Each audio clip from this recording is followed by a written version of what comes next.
bênçãos neste dia novo que o Senhor fez para todos que o amam.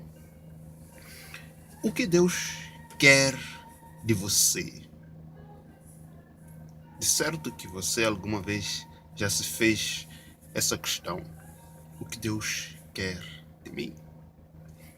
Bom, existe primeiro uma particularidade que o Senhor quer de cada um de nós. Em Jeremias 9, nos versículos 23 e 24, o Senhor diz: Não se glorie o rico na sua riqueza, nem o sábio na sua sabedoria, mas o que se glorie-se nisto é me conhecer e me compreender, né? Em saber que eu sou o Senhor e ajo com lealidade, com justiça e com retidão sobre a terra. Porquanto são essas virtudes das quais eu me agrado.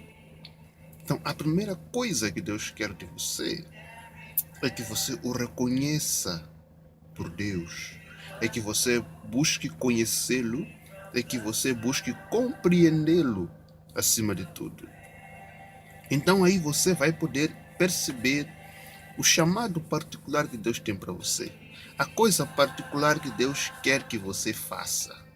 Mas primeiro tem que conhecê-lo e compreendê-lo. Para conhecê-lo e compreendê-lo, é preciso ser amigo da palavra dele, aonde ele se revela de como ele é.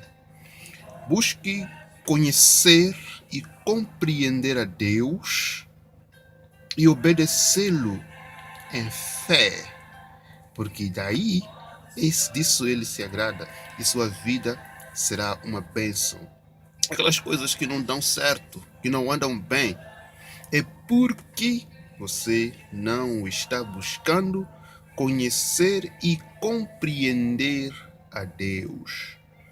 Deus é uma pessoa e Ele é compreensível. Ele nos deu a sua palavra, que é onde a gente cabe.